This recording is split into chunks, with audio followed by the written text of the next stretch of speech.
así tengamos poca concurrencia. ¿Cómo están? ¿Cómo andan? Con frío, profe. Qué cosa fea, ¿no? El año que viene me voy un mes a Río de Janeiro, lo juro. Directamente. Me voy el 1 de julio y vuelvo el 31 de julio. Río de Janeiro para arriba, ¿no? Ese es mi límite, de ahí para arriba, cualquier sitio de los Caribes, porque esto es inhumano. Esto es inhumano. No me gusta. Soy team verano. ¿Cómo puede ser que a las 5 de la tarde tengo que prender las luces, chicos? Es deprimente. Hace frío. No. Todo encerrado. Uno que en verano, la casa abierta, aire. No me gusta ni un poquito me gusta. Ni un poquito. Lavar los platos. Lavar los platos, ¿por qué dice usted? No, que te congela las manos. No, sí. Por más que tengas agua caliente. Yo tengo un termotanque solar, es decir que mi conducta es cuidar el agua, y cuidar el agua caliente más todavía. Pero la verdad que qué cosa espantosa, ¿no? Es más, yo llegué a mi casa y no tenía luz. Estaba preparando todas mis cosas para ir a usurpar la casa de mis padres, con mi computadora, mis libros, todos mis artículos. Y volvió la luz, así que desempaqué todo y me quedé. Solo que hacía frío, me iba a quedar sin luz. Bueno, vamos a proceder a lo nuestro. ¿Están todos bien? ¿Todos asintomáticos? No se olvide de grabar, profe. Ya llegué, profe. Mire, estoy iniciando la grabación. No lo puedo creer, profe. Me iluminé un segundo antes. Bien. ¿Alguien quiere hacer algún comentario? ¿Tiene algún aviso importante? Vamos a arrancar con la mitad de la concurrencia. La profesora Mónica me dijo que habíamos estudiado lumbar, FP y sacroiliaca. Quinto espacio. Me dijo algo más. Y Ferguson, había que arrancar con oblicuas. Lumbar, FP y Ferguson. Correctísimo. Bueno. Hablamos el mismo idioma entonces, porque de eso me acordaba que me había dicho. Cerrate la camperita, amor. La camperita, me sale.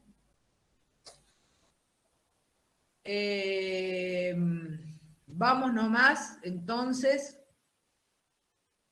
con nuestra columna lumbar oblicua. Profe, al cartel ese de abajo, para que no le moleste, si pone ocultarse, le desaparece.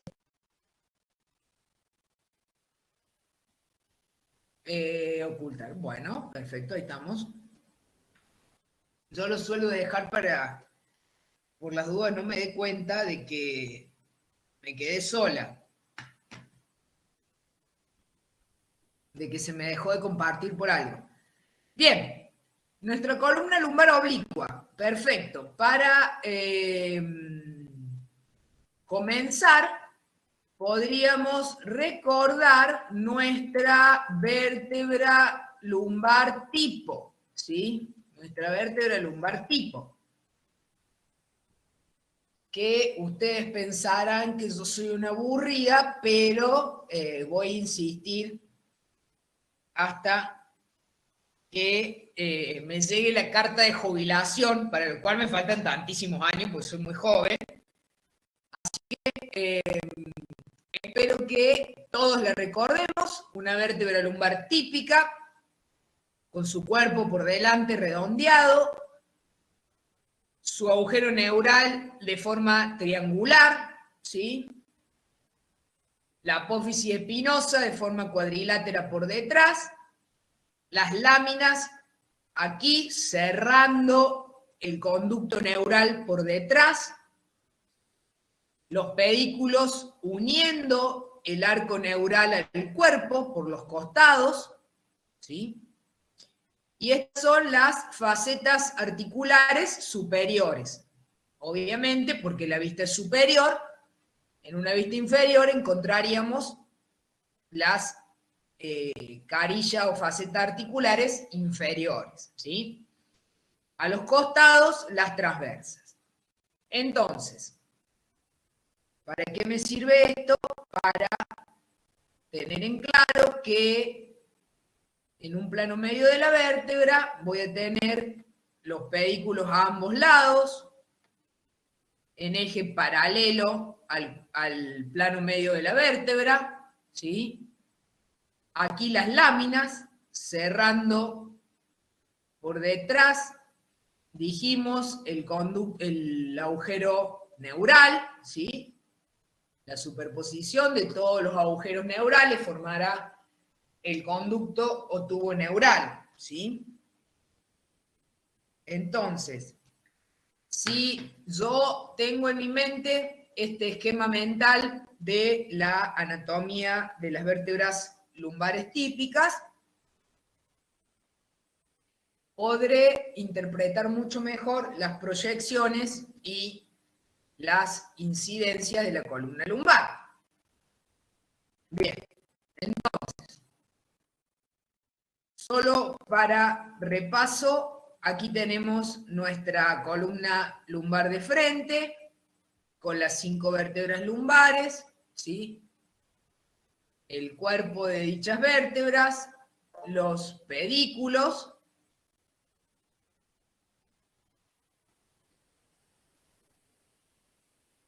y la apófisis espinosa en la línea media. Bien, aquí tenemos otra, lo mismo, el cuerpo vertebral, los pedículos, ahí. ¿Se pasa la presentación? Sí, profe. Sí. Estas especies de triangulitos son las carillas articulares superiores, articulando con la carilla articular inferior de la vértebra suprayacente, ¿sí? Bien, ahí tenemos marcado el músculo psoas, en esta imagen que es bastante limitada y poco clara, borrosa, en esta está mejor, pasa que aquí no se ve tan nítido el psoas, ahí sí se lo puede seguir un poquito. Y luego tenemos nuestro perfil, vamos a buscar otro más lindo, acá, le podemos estudiar el cuerpo vertebral por delante y el arco neural, aquí tenemos los agujeros de conjunción, ¿sí? Y estos son los pedículos. La primera vértebra sacra, el espacio L5-S1, la cresta ilíaca, ¿sí? Entonces, aquí claramente puedo darme cuenta que cuando yo palpo una cresta ilíaca, estoy a la altura L4, L5, ¿sí? Porque aquí perfectamente veo la cresta ilíaca, ¿sí? Bien. Entonces ahora volvemos a nuestra oblicua. Si digo que el paciente está en oblicua, tengo que girar su cuerpo para angular el plano medio sagital 40-45 grados con respecto al plano de apoyo, ¿sí? El paciente acerca la espalda al póter ¿sí? Y su plano medio sagital queda aproximadamente 40-45 grados con respecto al apoyo, ¿sí?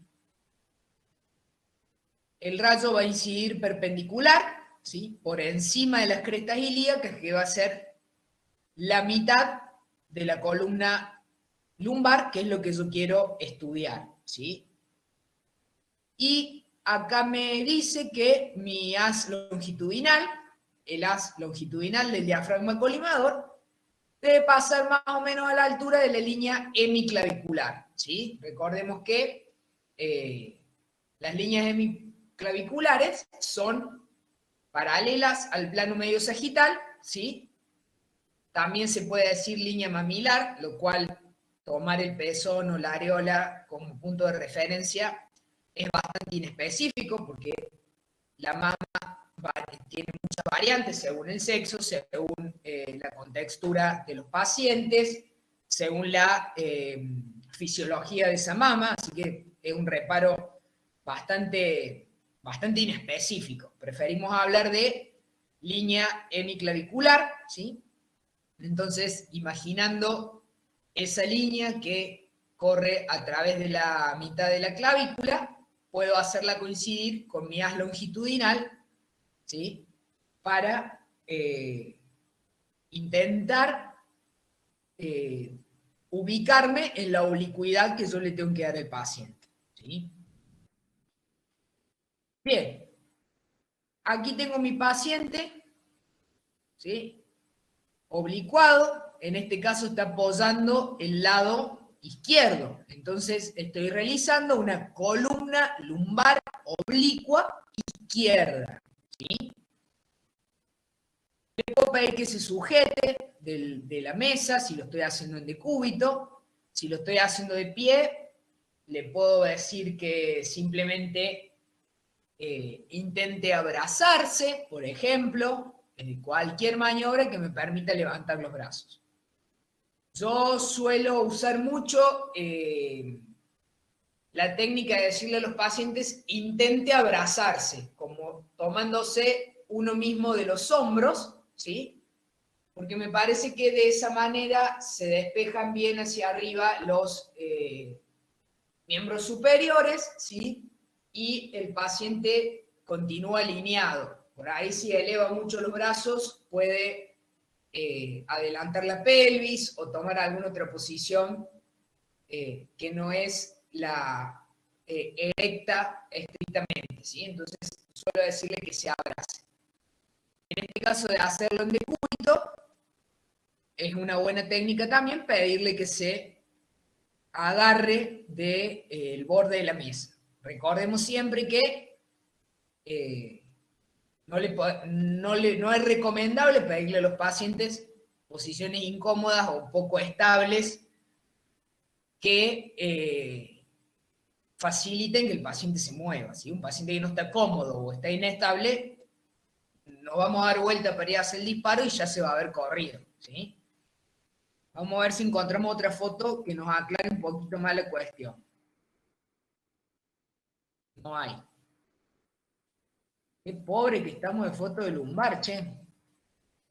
Bien, aquí tenemos solo el ejemplo del paciente en decúbito. Como decimos siempre, la posición de pie es mucho más cómoda si el paciente ya viene caminando, ¿sí? Y lo voy a apoyar contra el póter buquimural, ¿sí? Si me imaginara que aquí está la clavícula del paciente, ¿sí? La línea hemiclavicular de la que me habla es una línea así más o menos, ¿sí? Que podría coincidir o estar muy cerca de la areola, ¿sí? Como otro reparo. Repito, tomar el reparo mamilar o de la areola es bastante inespecífico debido a que la mama es un órgano muy cambiante de una persona a otra, ¿sí? La línea hemiclavicular es un reparo óseo, mucho más fijo y que yo puedo estandarizar en la mayoría de mis pacientes, a diferencia de la línea mamilar, ¿sí? Bien. Y si acá me imagino que puede estar mi cresta ilíaca, mi incidencia va a ser por sobre las crestas ilíacas, ¿sí? Entonces, el paciente está en oblicua. ¿Y qué voy a obtener? Una imagen como esta, ¿sí? Aquí está el cuerpo vertebral, ¿sí? Los espacios intervertebrales. Esta es la cresta ilíaca.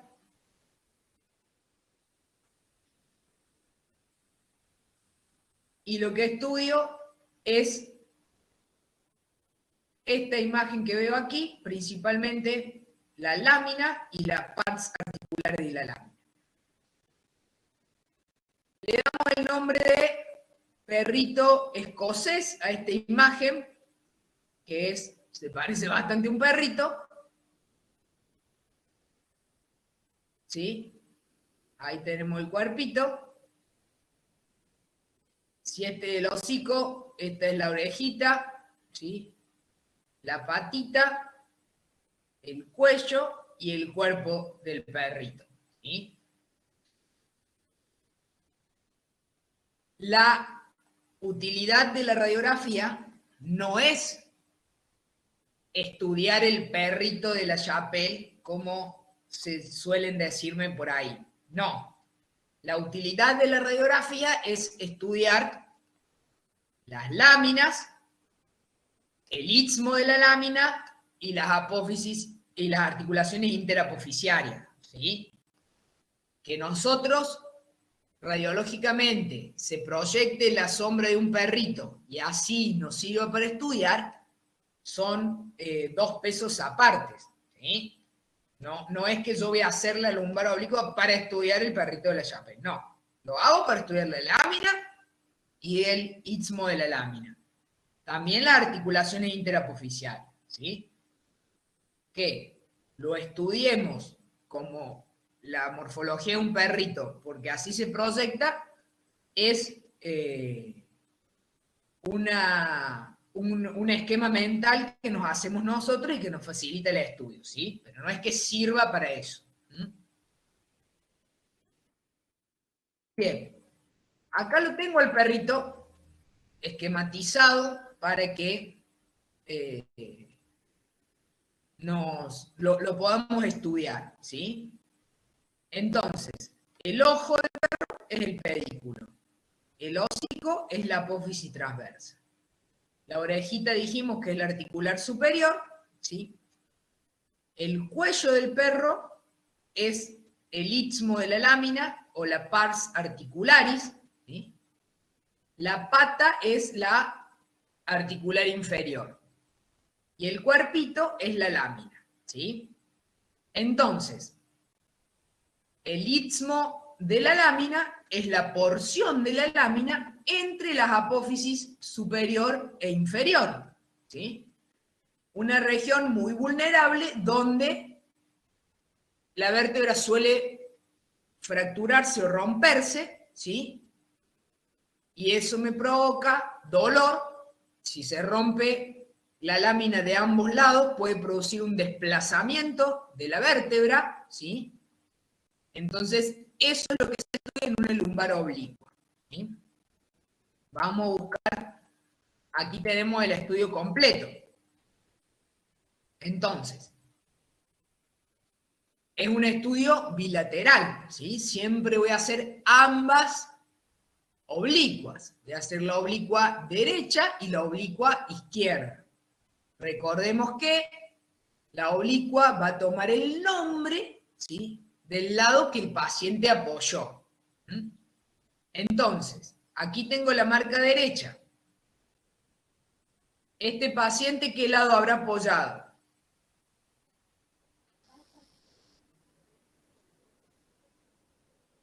Derecho. Apoyo el lado derecho, ¿sí? Para que todos nos ubiquemos, acá está la espalda del paciente, ¿sí? Acá no tengo más nada, acá tengo aire, ¿sí? Acá está la espalda del paciente. acá estaría la cara del paciente, ¿no? Ahí está la cara del paciente. Esto es anterior. El paciente apoyó su lado derecho, ¿sí? Aquí tengo la marca, está mirando a la marca. El perrito, si este es el ojito y este es el hocico, está también, y esta es la orejita, está también mirando a la derecha, ¿sí? Y estoy estudiando el mismo lado derecho que el paciente apoyó, ¿sí? En la oblicua izquierda, exactamente lo mismo, ¿sí? Dijimos que aquí teníamos la espalda del paciente y aquí estaría la cara del paciente. Esto es anterior, esta es la cara del paciente, ¿sí? Entonces, el paciente está apoyando el lado izquierdo. Si aquí puedo ver la silueta de un perrito, me doy cuenta que ahí está la orejita, el ojito y el hociquito. El paciente mira hacia el lado opuesto de la marca, ¿sí? El paciente está mirando, el perrito está mirando a la parte anterior del paciente, igual que el paciente, ¿sí? Y voy a estudiar la lámina de dicho lado, ¿sí? Y el istmo de dicho lado, del lado izquierdo, ¿sí? ¿Eso a qué se debe? A lo que vimos en nuestra vértebra lumbar típica, ¿sí? Nuestra vértebra lumbar típica que nos va a salvar las papas siempre, ¿sí? Si aquí tengo una lámina y el paciente está oblicuado, la voy a chocar con el rayo, ¿sí? Y la voy a hacer evidente. ¿Se entiende? Entonces, de ahí está el justificativo de tener en cuenta la disposición de mi vértebra. Vamos a hacer así, a pensarlo como si yo viera el paciente oblicuado.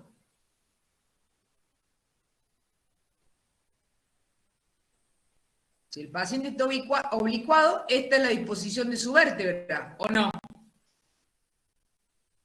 Sí, profe.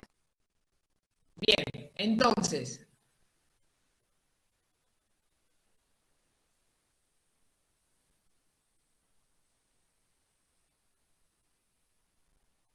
este sería el eje de... este sería el eje de mi lámina, ¿sí? Y yo incido perpendicular, me lo choco, ¿sí? Con el rayo. De esta manera. Y aquí abajo va a estar mi chasis, ¿o no? Sí, profe. ¿Se entiende? Por eso también me meto en esta luz articular con el rayo, ¿sí? Que esta sería la orejita del perro que se proyecta con forma de orejita, ¿sí? Entonces, esta superficie también queda perpendicular al receptor de imagen y voy a poder ver esa luz articular entre las articulaciones interapofisiarias, ¿sí? Ese más o menos es el esquema que yo me tengo que hacer cuando el paciente está oblicuo. Por eso proyecto la lámina sobre el chasis, ¿sí? ¿Se entiende? Sí, profe. ¿Ven? Y aquí está la articulación interapofisiaria, ¿sí? la orejita del perro, que es la articular superior, que se articula con la patita del perro suprayacente, que corresponde a la apófisis articular inferior de la vértebra que está por encima, ¿sí? Entonces, siempre vamos a realizar ambas oblicuas. ¿Cuál es la recomendación en cuanto a la posición del paciente? Principalmente que el paciente no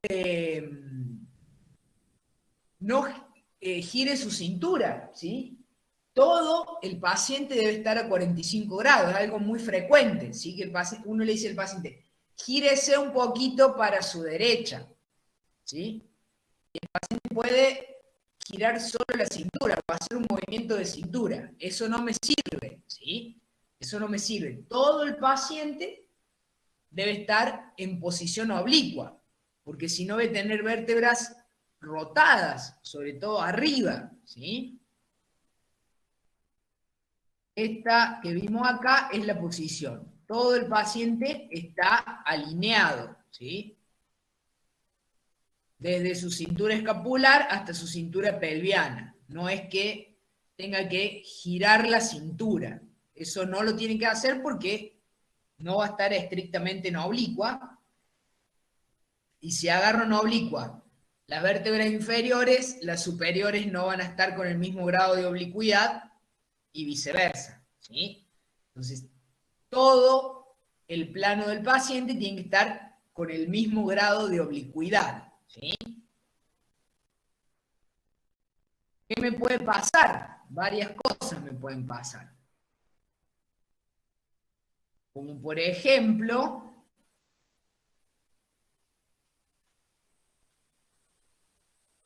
esta es mi lumbar oblicua, la que vimos recién, que está muy bien, pero me puede pasar esto.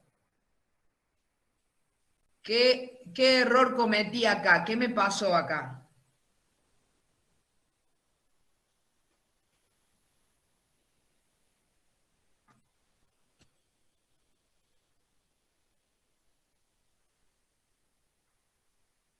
¿Me quedé sola o están ahí? Acá estamos, profe. Mirá la cintura. No sé. Estamos acá, profe. No se ¿Puede ser que duerman, giró la chiques. cintura, profe? ¿Tiene girada la pelvis?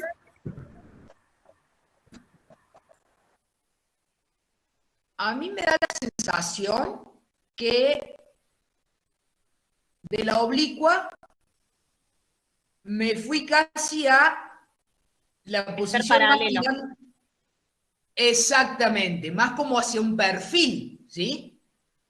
Me excedí en oblicuidad y me estoy acercando al perfil. Entonces, ni un perro ni un ojo podemos evaluar aquí, ¿sí? Esto no me sirve, ¿sí? Además de que tampoco me esmeré en diafragmar estrictamente la zona en estudio, ¿no? Esto es una porquería, ¿sí?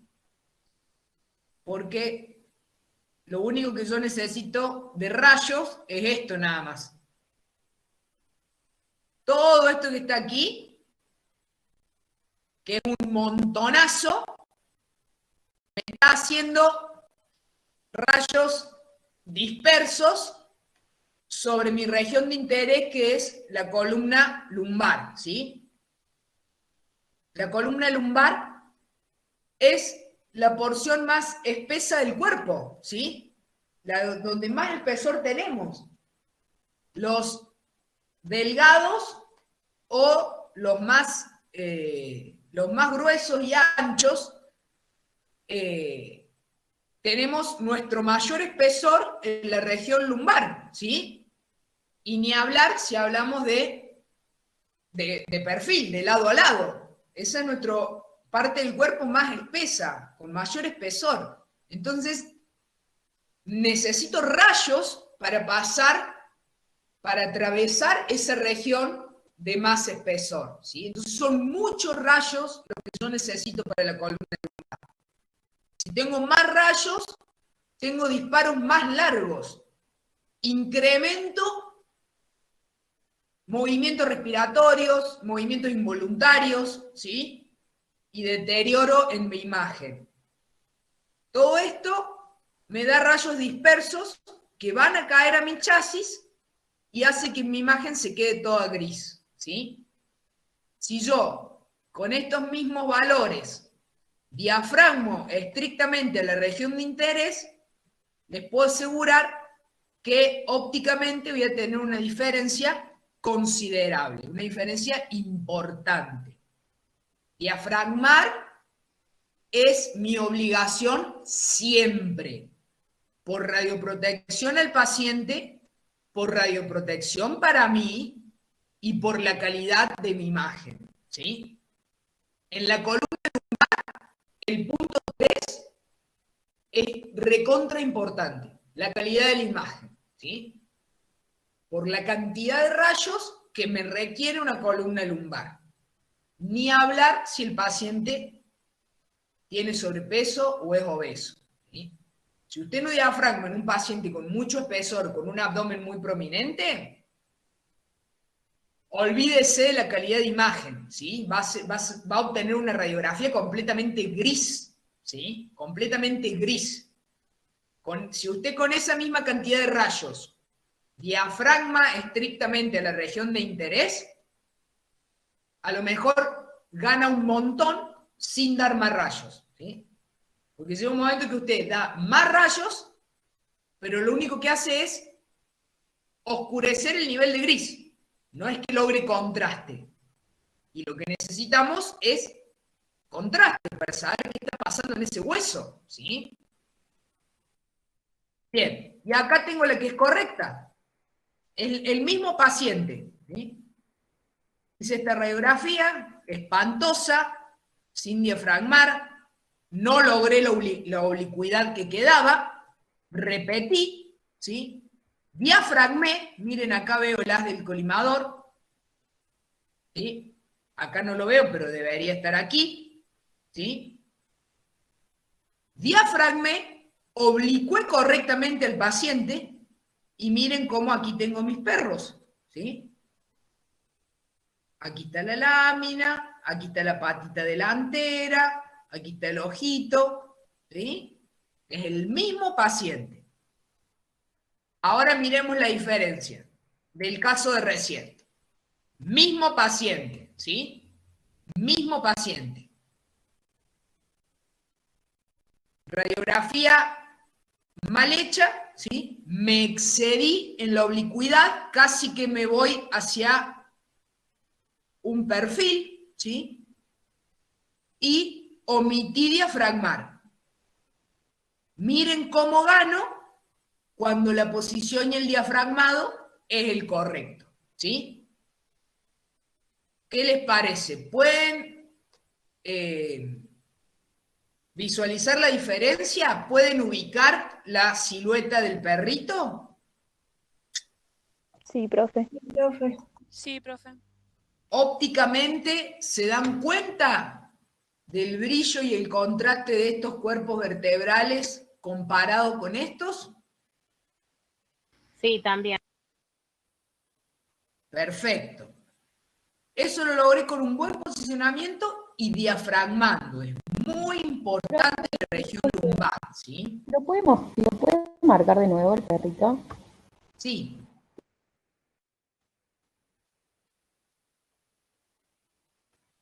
Aquí está el hociquito, que dijimos que era la transversa, ¿sí? Los ojos, el pedículo, ¿sí? La orejita es la apófisis articular superior. La patita es la apófisis articular inferior, ¿sí? Este Profe. espacio aquí, el cuello del perro, o el istmo, o la pars articularis de la lámina, y el cuerpito es la lámina, ¿sí? Sí, El perfecto. perrito, hay libros que también describen la patita trasera, la cola del perro como la espinosa. La verdad que el perro tiene valor para nosotros en sus cuartos delanteros, ¿sí? Entonces, a partir del cuerpito para atrás ya entran a corresponderse a las estructuras contralaterales, que para eso hacemos el otro lado, la oblicua del otro lado, y los estudiamos como corresponde. ¿Entienden? Sí, profe. Profe, Hay algunos libros que Profe. dicen que... Sí. Las de las primeras vértebras no se ven tan marcadas que las No de se ven abajo. tan marcados. Acá no los podría marcar a los perros como los puedo marcar de acá para abajo. O sea, solo sirve para el Es cierto. estudio de las últimas vértebras. Que no, porque si yo miro este lumbar, acá no veo todos los perros. Acá pierdo ponerle el hociquito de este perro, pero sí veo la orejita y veo perfectamente el cuello, la patita, que es lo que me interesa, ¿sí? ¿Qué puede haber pasado acá? Claramente esta es una paciente mujer que debe tener a lo mejor caderas muy anchas, ¿sí? Y a lo mejor tenga una cintura muy fina, o a lo mejor haya hecho esto de girar la cintura y puedo perder estos perritos de arriba, ¿sí? Entonces es ahí donde yo tengo que controlar la posición, es lo que yo les decía hace un rato, ¿sí? Tengo que decirle al paciente todo su cuerpo en 45, no le voy a decir todo su cuerpo en 45 grados, porque no me va a entender. O a lo mejor sí, no sé. Pero voy a decir, usted mire para este lado con todo su cuerpo, ¿sí? Yo le indico, con todo su cuerpo para este lado. Los pies también, ¿sí? Los pies derechos, pise, si está de pie, para toda la columna va esto, ¿no? Pise igualmente sobre sus dos pies. El paciente, si no, le va a descansar el peso del cuerpo más sobre un lado que sobre el otro, ¿sí? Tienen todos esos vicios de la posición que todos a veces tenemos y que no nos damos cuenta, ¿sí? Entonces, párese derecho todo su cuerpo para este lado, ¿sí? Otro truco que es muy valioso, o por lo menos yo lo uso todo el tiempo, es colocar una mano en la espalda del paciente y otra en el abdomen, ¿sí? Entonces usted ahí le guía la posición. Párese derecho y usted controla y hasta puede tomar dimensión del grado de oblicuidad, ¿sí? Le dice al paciente, párese acá derecho, permiso, le dice, y pone su mano en la espalda y su mano en el abdomen. Y eso le da un parámetro bastante preciso de la oblicuidad, ¿sí? Si yo para estas técnicas cuento con un equipo telecomandado, con un monitor, ¿sí? También puedo ganar un montón, porque puedo verlo antes de hacer el disparo y puedo corregir un poquito esa oblicuidad. ¿Se entiende?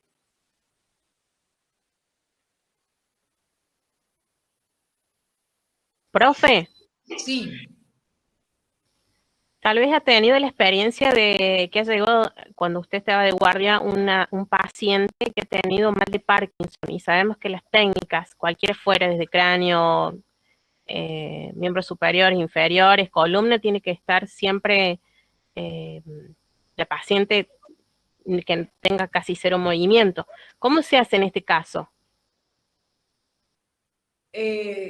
Yo optaría primero por acostar al paciente, por más que venga caminando, como para asegurarle un poco más la estabilidad, acostarlo. Y en el caso de la lumbar, hacer el disparo lo más breve posible, ¿sí? Para evitar el movimiento. Y eso sería como los lo primero que se me ocurre a simple vista y lo más sencillo, ¿sí?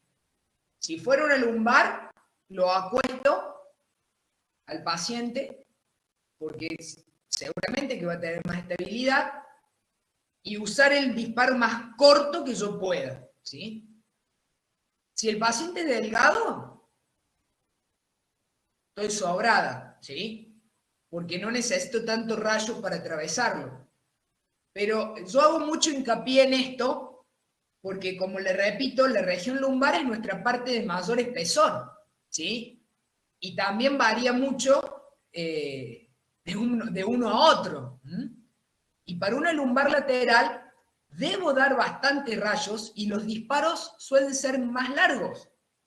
Y si, como usted me plantea el caso de un paciente con movimiento involuntario, como en el caso del Parkinson, más chances tengo aún de que se mueva, ¿sí? Eso para mí serían los dos trucos más acertados que podría emplear. Acostarlo para darle estabilidad e intentar evitar al máximo los movimientos y llevar el disparo al menor tiempo posible para evitar los movimientos. Pero sí, es un gran problema, es un gran problema. Y ¿Se lo puede llegar a sostener, profe? Con alguna banda, como los niños, con alguna sábana, con cintas.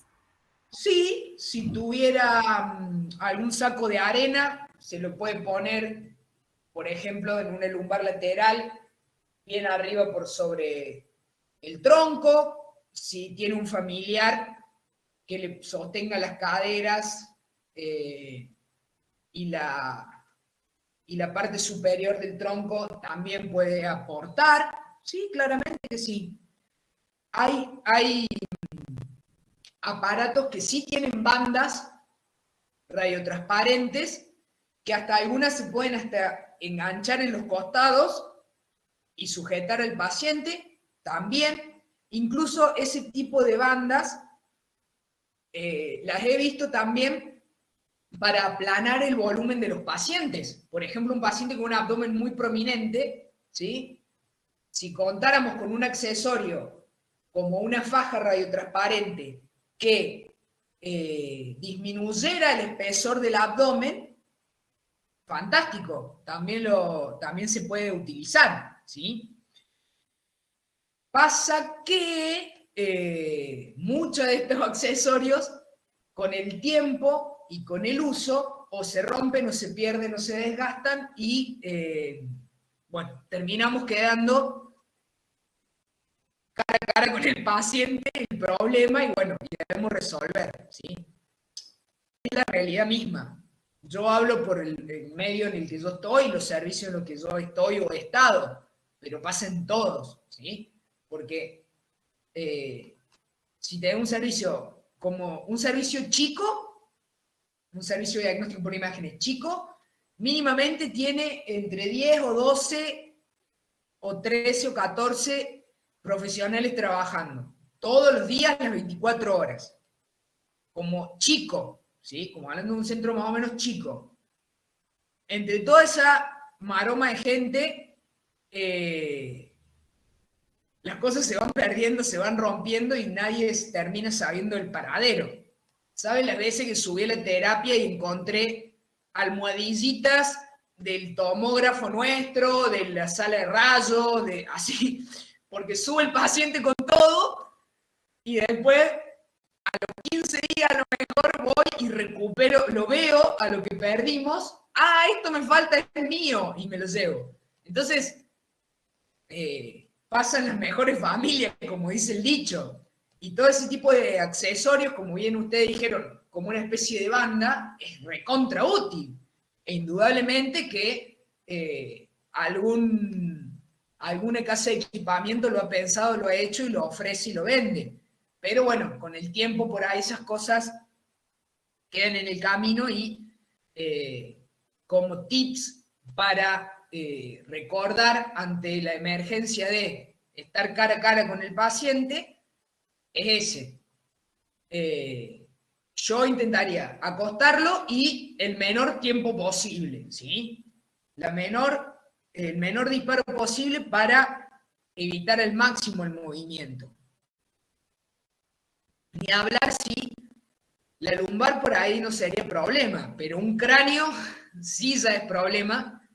Igual el cráneo a lo mejor puede ser más fácil de sujetar, ¿sí? Más fácil de sujetarlo, por ejemplo, de la pera, o con almohadillas de los costados, y ni hablar una radiografía de mano, de muñeca, ¿sí? Que también es difícil, y ahí sí podría pensar en sacos de arena, ¿sí? Que le hagan peso para que no se mueva, ¿m? Pero sí es un problema y hay que tratar de inmovilizarlo, porque si no nos condenamos a repetir. Es así, hasta que salga bien. Bien, profe. Bueno, ¿esto quedó claro? ¿De la oblicua? Sí, profe. ¿Qué oblicua? ¿Y qué lado estoy estudiando? Derecho. Derecho. Derecho. Ah. ¿Y si yo veo los agujeros de conjunción? No, ¿Y si yo quiero ver los agujeros de conjunción en el segmento lumbar, qué hago? una perfil. Ah, ¿por qué? Porque el rayo ingresa y pega directamente en... Porque no se Porque- disponen de forma oblicua, sino que al costado, no sé cómo decirlo. Porque los Por la agujeros están perpendicularidad del paralelos plano. al chasis.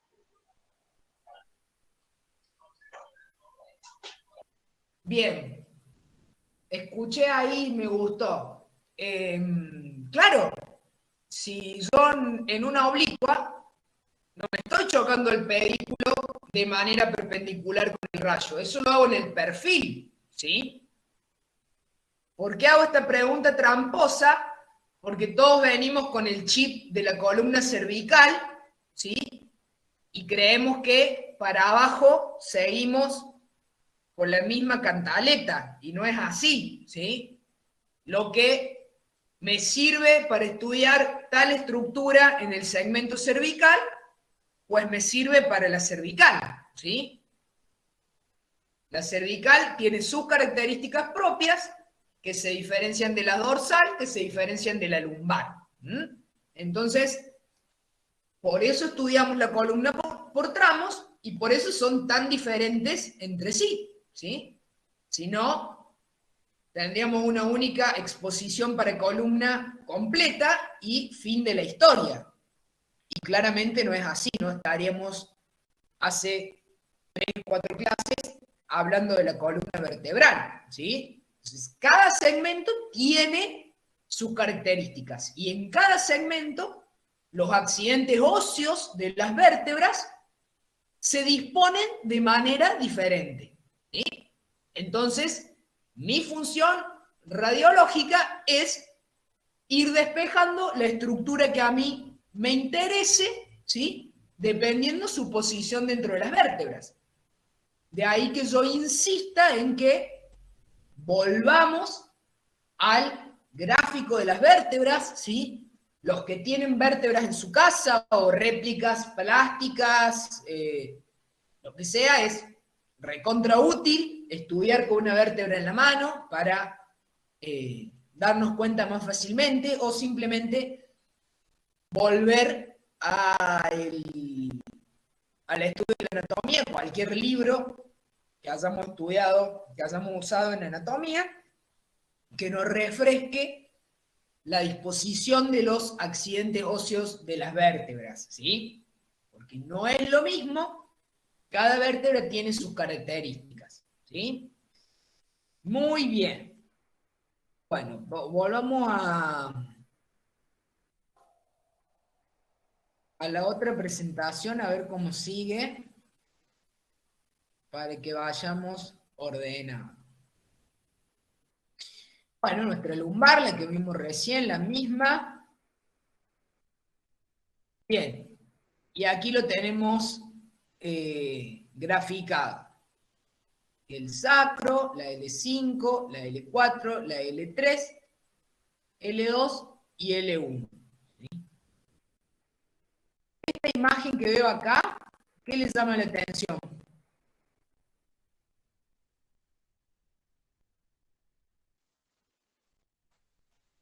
Que no está Está como en lineal. negativa. Exacto. Es la pantalla de un equipo de radioscopía, ¿sí? Mira, lo veo hasta redondo, como se ve el monitor de radioscopía, ¿sí? Entonces estoy viendo el hueso en negro, y acá tengo burbujas de aire del tubo digestivo en blanco. ¿Sí? ¿Sería lo que llaman arco en C? ¿Profe, lo que usan ahí? Sí, puede ser un arco en C, o sí, el principio físico es el mismo, es radioscopía, ¿sí? Con un sistema cerrado de TV, o sea, lo estoy viendo en vivo, ¿sí? Pero es el mismo principio físico. No sé si esto es un arco en C, podría serlo, pero bueno, claramente sería desaprovechar un recurso valioso como el arco en C para hacer una radiografía lumbar oblicua un despropósito, ¿no? Porque un equipo de arco en C lo tengo que usar para radiología intervencionista. Lo voy a tener ocupado en estudiar pacientes y en intervenir pacientes, por ejemplo, por un infarto, ¿sí? Para hacer cateterismo cardíaco o esas cosas. Pero el principio físico es el mismo, está muy bien hecha su asociación, ¿sí? ¿Entiende lo que le digo? Sí, sí, profe. Bien, pasamos a las funcionales de frente, ¿sí? Me voy a acordar lo que vimos en la cervical, ¿sí? El mismo nombre me lo dice. Tengo una columna lumbar de frente funcional, ¿sí? Si digo columna lumbar de frente, voy a partir de una posición de frente estricta, ¿sí? El paciente apoyando su espalda o en decúbito dorsal sobre la mesa de yacimiento, con su plano medio sagital perpendicular y coincidente con la línea media de la mesa, ¿sí? Exactamente igual que en la posición de frente. ¿Y qué le voy a pedir para realizar esta funcionalidad o este estudio dinámico de la columna lumbar? Máxima lateralidad izquierda y máxima lateralidad derecha, todo lo que pueda, ¿sí? Todo lo que pueda. Claramente, como dijimos en la columna cervical, haremos los dos lados. Máxima lateralidad derecha, máxima lateralidad izquierda, ¿sí? Y usaremos un chasis 30 por 40. Hoy por hoy decimos 35 por 43 porque claramente estas medidas, como ya he repetido, van quedando en desuso porque no hay chasis digitalizado de esas medidas. Lo que sí aquí tenemos que tener bastante precaución a la hora del diafragmado, porque podemos cortar anatomía esencial, ¿sí? En esta técnica sí ya no podemos ser tan estrictos a la hora de diafragmar porque al el paciente ir a máxima lateralidad nos puede llevar a cortar anatomía esencial. Y obviamente va a estar condicionado a lo que cada paciente pueda, ¿sí? Habrá pacientes que pueden mucho más por su flexibilidad o por ser jóvenes o estar sanos que otros pacientes con una columna enferma o añosos, ¿sí? Entonces, dependerá de cada paciente cuánto va a cada lateral, ¿sí? Tengo fotos bastante feas y no tengo fotos propias porque casi que esto en el servicio de radiología convencional mucho no se utiliza, pero aquí tengo una columna lumbar de frente derecha, porque aquí tengo la marca, vamos a dibujarla, Aquí tengo la marca, derecha, esta es la derecha del paciente, y el paciente se fue a máxima lateralidad derecha, ¿sí? Y luego haré la máxima lateralidad izquierda, ¿sí? Aquí tengo el hígado, a la derecha, aquí tengo la marca derecha, y el paciente se está yendo hacia la izquierda, ¿sí? Esto se llama, estas técnicas funcionales se conocen con el nombre de maniobras de bending, ¿sí? Muy útiles en el estudio de la escoliosis, ¿sí? En el estudio de la escoliosis. Es más, cuando se hacen estas maniobras, se le suele aplicar fuerza, además de decirle al paciente que vaya a su máxima lateralidad. Un operador estresa ese movimiento, esas articulaciones, aplicándole un poco hasta de fuerza, ¿sí? Y ahí se ven los comportamientos de esa curvatura de la columna, ¿sí? Que seguramente debe estar en tratamiento. Por eso, estas maniobras vienen con indicación generalmente del especialista en columna, y hasta suele venir detallado cómo la quiere, ¿sí? Si solo con máxima lateralidad, si también debemos traccionar al paciente, ¿sí? Aquí tenemos a nuestra paciente, ella solita yendo hacia la máxima lateralidad, en este caso izquierda, y en este caso derecha, ¿sí? Todo lo más que pueda. ¿Qué tendría que hacer yo aquí para controlar el movimiento de la paciente? Pues pararme enfrente de ella, ¿sí? Palpar sus crestas ilíacas y pedirle la máxima lateralidad, ¿sí? Tratando de que no despegue la espalda, ¿sí? En el medio de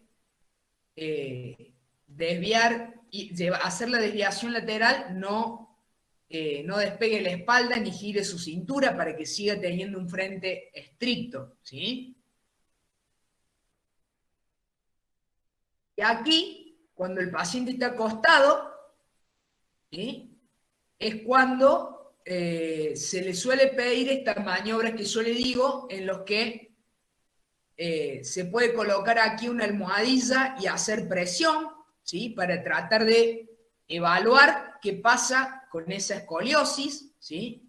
Entonces, ese tipo de maniobras son las bending, y generalmente nos va a venir expresado en un pedido médico derivado del especialista en columna, ¿sí?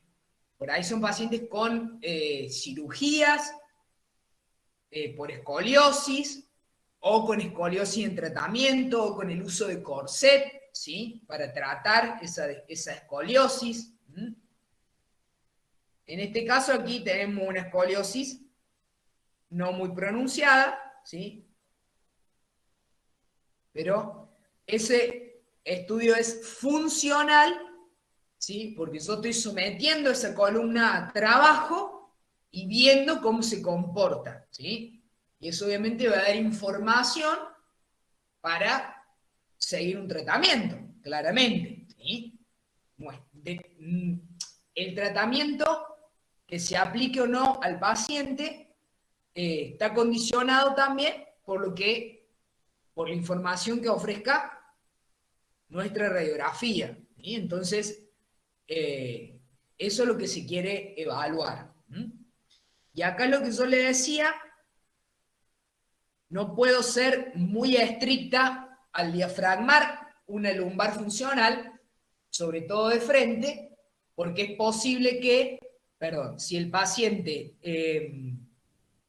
lateraliza mucho, corte anatomía esencial, ¿sí? Entonces, ya no puedo ser más tan estricto a la hora de diafragmar. Y Profe, ¿de cuánto era la película? 35×43. Gracias. Si vemos, ninguna está diafragmada muy estrictamente, ¿sí? Y lo que voy a valorar es, tal cual lo repetimos en la columna cervical, los accidentes óseos de las vértebras en posición de frente, ¿sí? Porque la columna está de frente. El cuerpo vertebral, las apófisis articulares, los pedículos a ambos lados, ¿sí? La espinosa en la línea media, únicas en el centro de la vértebra, ¿sí?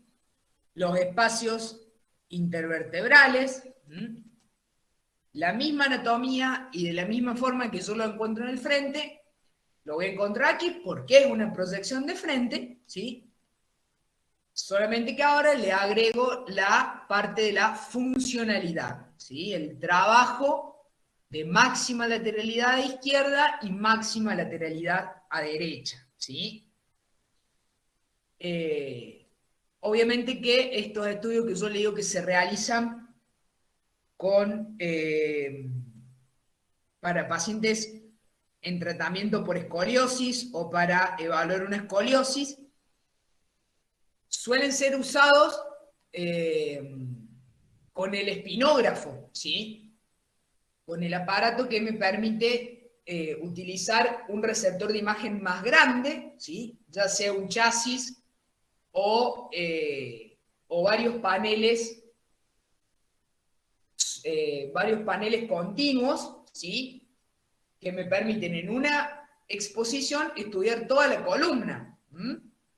¿Se acuerdan que seguramente el profesor Vega, el profesor Gabriel, el profesor Marinetti, ellos le tienen que haber hablado de los chasis 30×90 o de paneles continuos que suman una medida de 30×90, que es lo que se emplea para estudiar toda la columna, ¿sí? Entonces, si bien nosotros lo estudiamos desde la radiología convencional, con nuestros chasis convencionales, sepamos que este mismo concepto se utiliza cuando utilizamos el espinógrafo, ¿sí? Con los chasis más largos para evaluar toda la columna. Profe, Sí, el chasis telemétrico ese es como mismo. es el mismo, ¿no? Sí, yo creo que tengo por acá acá está. Acá está la espinografía, ¿sí? O el chasis más menos que le puede haber dicho el profesor. Sí, tal cual, más o menos. Exacto. ¿Por qué acá menos? Porque acá tengo menos espesor y necesito menos rayos. ¿Y por qué acá más? Y claramente tengo mucho más espesor y más denso que en el cuello, ¿sí? Entonces, esta toma es de un espinógrafo, ¿sí? Puedo estudiar toda la columna de frente, toda la columna de perfil en una única proyección. Necesito el aparato dedicado a espinografía, ¿sí? Que suele estar en la misma sala de rayos X y compartir el tablero y compartir cosas, no es nada muy especial. Pero excede a los chasis estándar de la radiología convencional, que es la que estamos habituados, la más utilizada en el medio, ¿sí? Entonces, algo muy parecido a esto, a esta imagen, yo la voy a hacer a máxima lateralidad izquierda, a máxima lateralidad derecha, ¿sí? Ya le digo, siempre con indicaciones muy precisas de el especialista en columna que está siguiendo ese paciente, ¿sí? El especialista en columna que sigue ese paciente solicitará tal o cual técnica, pero puntualmente estas funcionales a máxima lateralidad derecha e izquierda tienen como mayor utilización esta que yo les digo, ¿sí? Con el espinógrafo, evaluar el comportamiento de una escoliosis. Esta columna está perfecta, no tiene escoliosis, pero tranquilamente podría tener una curvatura para cualquiera de los lados y nosotros podríamos evaluar el comportamiento de esa curva con técnica funcional también, ¿sí? Profe, Sí, dígame. en la imagen del frente, ya ahora le quito, ¿puede ser que tenga un protector gonadal? Sí. ¿Sí? ¿Y qué le está queriendo decir ese protector gonadal? ¿Qué está protegiendo? Las gónadas. Y en este caso, por la posición que tiene, ¿cuáles serán las gónadas de este paciente? Masculinas. Exactamente. Está el protector sobre el pubis y no lo veo completo, pero estimo que está protegiendo hacia abajo, ¿sí? Seguramente los testículos dentro de la bolsa escrotal, ¿sí? Si estuviera protegiendo ovarios, tendría que estar suprapúbico, ¿sí? Tendría que estar aquí.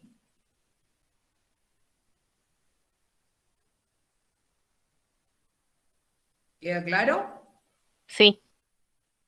¿Por qué? Porque esto generalmente, este paciente es pediátrico. Miren los núcleos de osificación de la cabeza del fémur, el cartílago en I, aquí en el ilíaco, ¿sí? El trocánter mayor también tiene su metáfisis, ¿sí? Un paciente que tendrá 10 años, 12 años, ¿sí? Entonces, ahí tiene la protección gonadal protegiendo los testículos, ¿sí? Muy bien. Bien.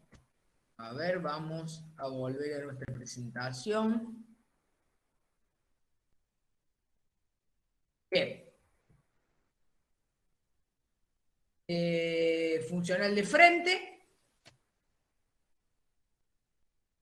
Vamos a mencionar las de perfil y la terminamos de ver la clase que viene, pero la dejamos avanzada. Para la funcional de perfil, que es de todos los días en nuestro servicio de imágenes, ¿sí? Lo que más realizamos, las funcionales que más realizamos son la lumbar de perfil en flexión y en extensión, ¿sí? Vamos a decir lo mismo que repetimos para las funcionales de frente y lo mismo que repetimos en cervical, ¿sí? Si digo de perfil, ya sé que la posición del paciente inicial va a ser la misma que para nuestra columna lumbar de perfil, ¿sí? El plano medio sagital del paciente, paralelo al plano de apoyo, paralelo al chasis, y llevaremos el cuerpo hacia máxima flexión y hacia máxima extensión, ¿sí? Como dijimos, plano medio sagital paralelo, ¿sí? Le pedimos al paciente que flexione lo más que pueda, le pedimos al paciente que extienda lo más que pueda. Y acá me aclara no movilizar las crestas ilíacas, ¿sí? Ni tampoco la articulación de la cadera, porque me estoy agachando y no estoy flexionando la columna. ¿Se entiende? El paciente no tiene que hacer una flexión del tronco sobre los miembros inferiores, ¿sí? Tiene que trabajar su columna, no su cadera.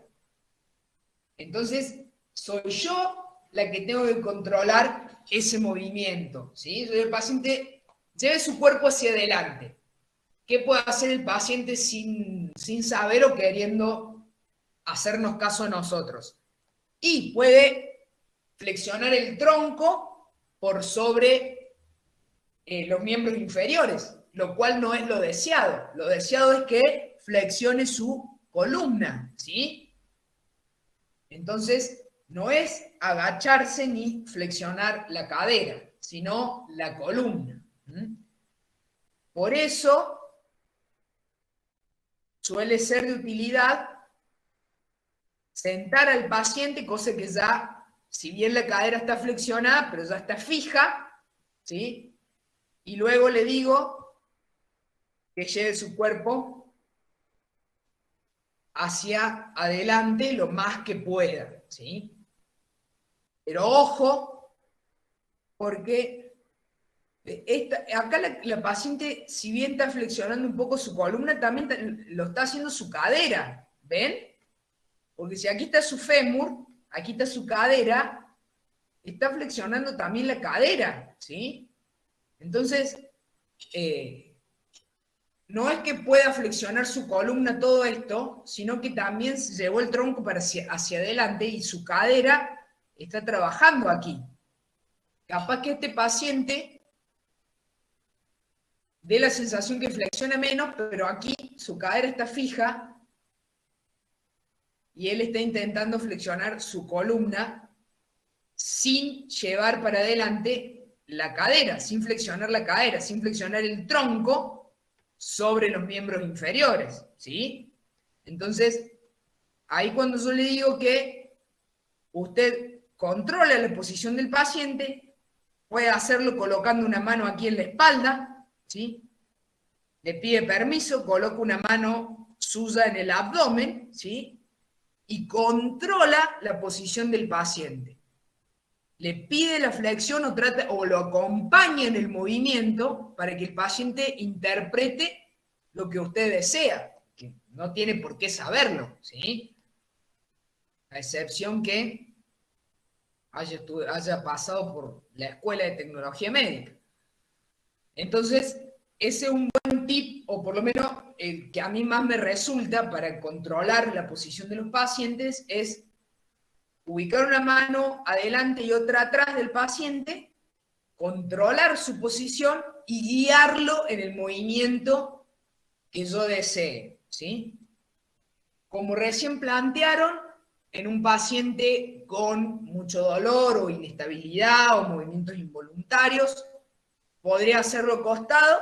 Sí, podría hacerlo acostado, ¿sí? O sentado, como este es el caso. Aquí tengo la paciente también sentada, ¿sí? Haciendo la extensión. O el paciente acostado también, ¿sí? Sin ningún problema. ¿Cuál es el problema de los pacientes acostados? Acá tenemos una foto, a ver, la vamos a buscar. Pacientes acostados, tenemos el problema de las caderas, ¿sí? Por ejemplo, miren la cintura fina, las caderas más anchas, entonces eso hace que mis apófisis no estén igualmente paralelas al apoyo, ¿sí? Puedo sobrelevar esta parte con una almohadilla, poner una almohadilla acá abajo, ¿sí? Puedo incidir con un poquito de angulación hacia caudal, pero esta cuestión del posicionamiento me pasa muy frecuentemente, sobre todo en pacientes con caderas más anchas, ¿sí? ¿Por qué? Porque las apófisis no están igualmente paralelas al apoyo, ¿sí? A ver. Acá van a estar así y acá se van a ir alejando. Bueno, acá está exagerado, yo no sé dibujar, ¿no? Pero al no tener las apófisis alineadas, en el caso de los perfiles, puede distorsionarme la imagen un montón, esta diferencia anatómica y de espesor, ¿sí? Entonces, tendré que controlar bien lo que hago, ¿sí? Por ejemplo, poniendo una almohadilla aquí para que este lado se eleve y tratar de lograr que todas las espinosas queden igualmente equidistantes al apoyo, ¿sí? ¿Se entiende? Sí, profe. Sí, profe. Sí, profe. Bueno. Bueno, chiques. Mucha cosa, mucha información. Profe, Sí. ¿me podría decir dónde incide el rayo en la lumbar funcional de perfil y en la de frente? Qué controversial. Qué controversial porque la presentación dice por encima de las crestas ilíacas y el apunte dice por debajo, ¿sí? Ambas cosas están bien. Cuando yo hago una incidencia por debajo de las crestas ilíacas, lo que quiero hacer es incidir en el quinto espacio, ¿sí? Para lograr verlo lo más correctamente posible y nítidamente posible, sobre todo, como les digo, en nuestra región que es la de más espesor, ¿sí? Pero en realidad debo pensar también que el centro de mi columna lumbar es la L3, que está por encima de las crestas ilíacas. ¿Se entiende? No, profe. O sea, ¿Cómo yo le pregunté dónde incide el rayo en la lumbar funcional de perfil y en la de frente. Las funcionales. Porque usted en el Power decía que sobre las crestas ilíacas y en el apunte dice dos traves. Dos traves Y de eso dedo. lo estoy explicando. Le estoy explicando el porqué de cada una. Pero ¿cuál estaría bien? O sea, si nos preguntan, porque... O sea, ¿cuál estaría correcta? Le estoy diciendo que ambas y le estoy justificando por qué. Si yo hago una incidencia por debajo de las crestas ilíacas, lo que hago es pegarle al quinto espacio, ¿sí? Que es una región radiológicamente de mucho interés, de mucho asiento de patologías, ¿sí? Y que suele ser difícil evaluarlo bien nítidamente, ¿sí? Cuando yo hago una incidencia por encima de las crestas ilíacas, estoy incidiendo en la mitad de mi región de interés, a la altura de L3, L4, que es la mitad de la columna lumbar que yo quiero examinar completa, ¿sí? Entonces, ambas opciones están bien, ¿sí? Dependerá el caso cuando elija una y cuando elija otra. Y el libro que lea también, ¿sí? Porque si a mí me llega una paciente con caderas muy voluminosas, ¿sí? Y yo tengo que atravesar y llegar al quinto espacio, es posible que incida por debajo de las crestas ilíacas. Para ir bien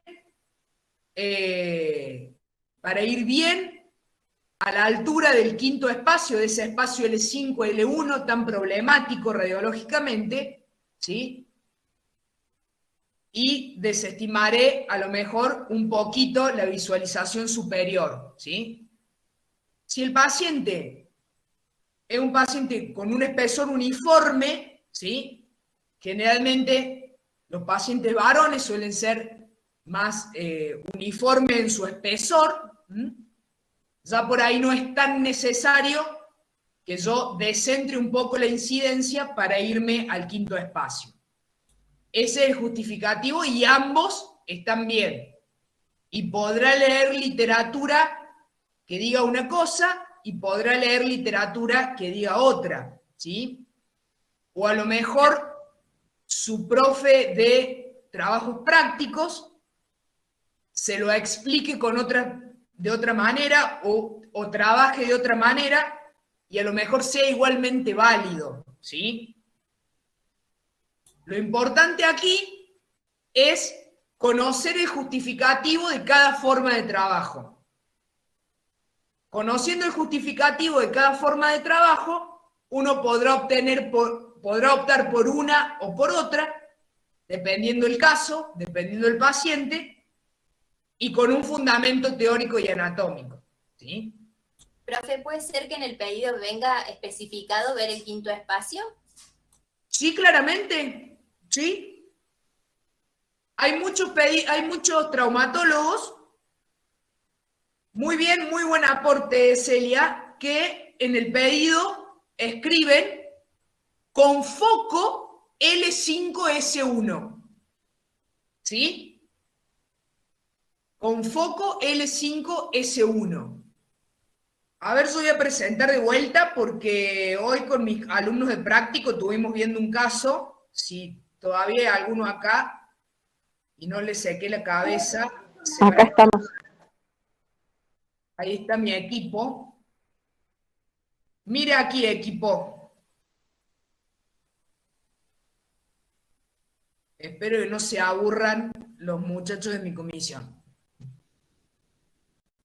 ¿Puedo presentar esto como una columna lumbar lateral o no? Sí. Sí. Sí, profe. Si esta es la 5, esta es la 4, esta es la 3, esta es la 2 y esta es la 1. Estoy un poco descentrada, ¿sí? No veo el quinto espacio ni cerca, entonces realizo otra toma con mi incidencia ya en el quinto espacio, ¿sí? Y bajando un poco el chasis, y acá sí lo veo, ¿sí? Acá sí lo veo. Si pusiera mis dos imágenes al lado, esto es lo que vimos primero, ¿sí? Y esto es lo que yo repetí, evidenciando que aquí no veía el quinto espacio, y que me es de utilidad ver el quinto espacio, ¿sí? Entonces, obtengo esto, que también debo decir que no está bien paralelo el plano medio sagital, ¿sí? Miren cómo veo los bordes posteriores de las vértebras desdoblados, ¿sí? Y me estoy perdiendo completamente el quinto espacio, ¿sí? Aquí no veo nada, ¿sí? Entonces decido repetir, decido incidir en el quinto y miren cómo lo veo perfectamente, ¿sí? Y el resto de la columna lumbar también la veo correctamente. Pero hice mi incidencia aquí. Cuando yo, acá está la cresta ilíaca. Cuando yo sé que el centro de mi columna lumbar está aquí, ¿sí? Y yo sé que siempre voy a incidir en el centro de mi zona en estudio, ¿sí? Pero bueno, puedo saltearme la norma para ganar por otro lado, como estoy ganando aquí en la visualización del quinto espacio. ¿Se entiende? Sí, profe.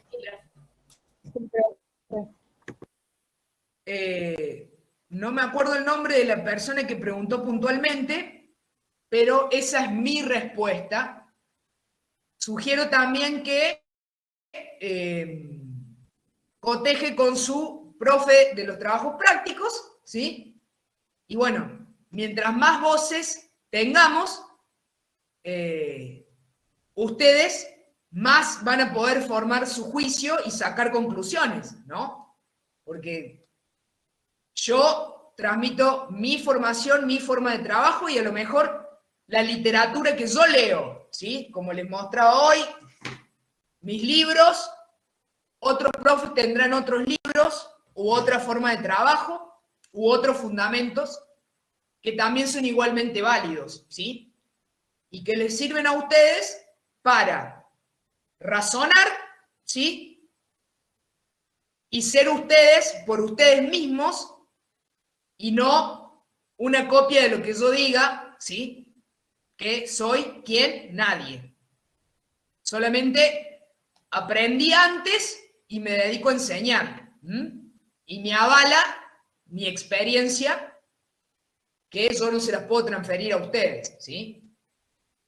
Perdón que me salga del guión y que no se nos haga tarde, pero bueno, es una manera también de abrir nuestra mente, ¿no?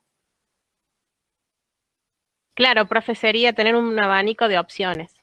Tal cual, tal cual. Además de eso, la bibliografía es amplia, las formas de trabajo son amplias, y mientras tengamos un fundamento teórico, ¿sí?, y una evidencia como la radiografía que yo les mostré recién, podemos intercambiar opiniones de acá hasta el fin de los tiempos, ¿no? Y de eso se trata. Porque créame que va a tener 20 años en la profesión y va a venir un paciente que lo va a desafiar anatómicamente. ¿Sí? O 30 años en la profesión y va a venir un paciente que lo va a desafiar anatómicamente. Créame que nunca sabemos lo que cruza por la puerta, como digo yo. Bueno, chiques, basta de rock and roll. ¿Alguien quiere agregar algo? No sé, a la persona que preguntó, si la respuesta mató pregunta, si no, la reformulamos la clase que viene. No hay que quedarse con cosas inconclusas porque después una bola de nieve, así que yo siempre voy a estar dispuesta a explicar las cosas la cantidad de veces que ustedes lo requieran, así que no se callen nada. Bueno, chiques, see you. Gracias, profe. Nos vemos. Gracias, profe. Nos vemos la semana próxima.